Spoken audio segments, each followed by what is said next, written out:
The WNBA's 2025 season has been a roller coaster, but the real storm hit on June 17, 2025, during a Commissioner's Cup semifinal between the Indiana Fever and Connecticut Sun at Gainbridge Fieldhouse.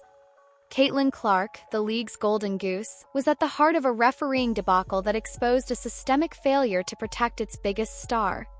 A -31 free throw discrepancy over recent games, blatant no-calls, and a physical mauling of Clark in a nationally televised 88-71 Fever win sparked outrage, with fans, coaches, and analysts demanding answers. The league's response, fines but no suspensions, has left the WNBA teetering on the edge of a credibility crisis, with Clark's safety and the league's future hanging in the balance. Clark, the 2024 Rookie of the Year, is the WNBA's lifeline. Her games average 1.19 million viewers compared to a measly 394,000 without her, and her presence has driven a 55% ratings surge, packed arenas, and a $75 million Fever practice facility. Her MVP-caliber play, 20 points, 11 assists in the Sun game, has made her the face of the league's resurgence. But on June 17th, she was targeted. In the final seconds against the New York Liberty on May 24, 2025, Clark drove with 2.9 seconds left, down by 2, only to be hacked by Natasha Cloud. Replay showed Cloud's shoulder and arm contact, clear fouls, but officials swallowed their whistles. Clark's protest, joined by teammates, fell on deaf ears. Fever coach Stephanie White erupted post-game. A -31 free throw discrepancy over recent games is egregious. The disrespect to our team is unbelievable. The Sun game was worse. In the third quarter, J.C. Sheldon poked Clark's eye, prompting a shove from Clark. Marina Mabrey then blindsided her with a body check, sending Clark crashing to the floor. Fans booed, X lit up with #JusticeForClark, and broadcasters like Debbie Antonelli blamed officials. If they'd taken care of business earlier, we wouldn't be here.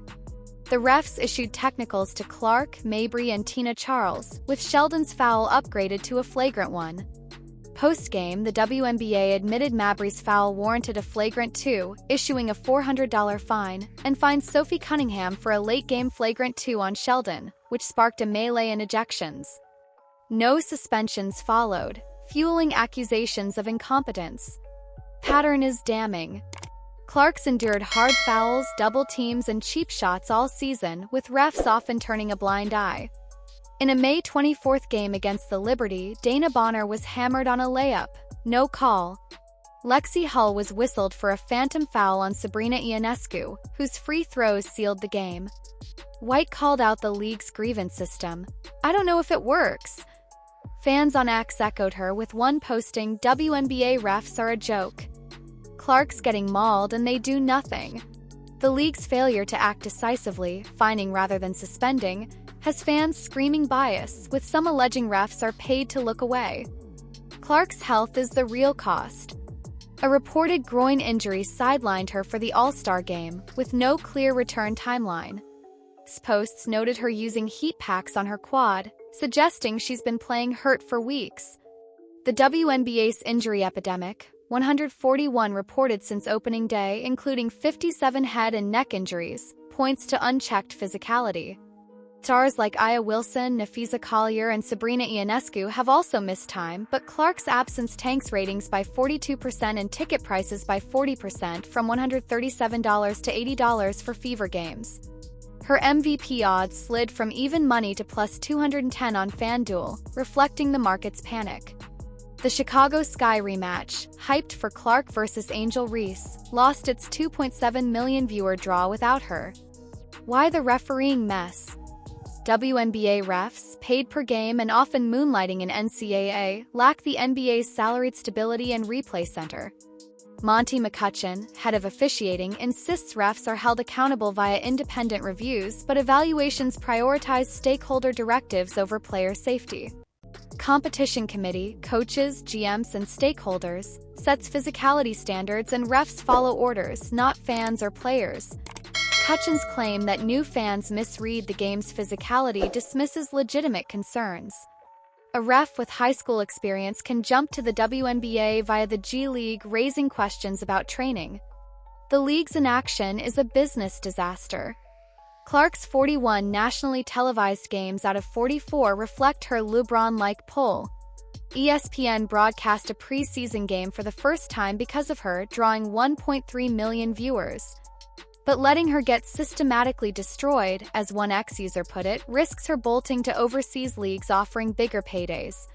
Coaches like Becky Hammon and Natalie Nakase have slammed refs for missing dangerous plays like Wilson's concussion. Fever's Sophie Cunningham, praised as Clark's enforcer, took matters into her own hands, fouling Sheldon to send a message.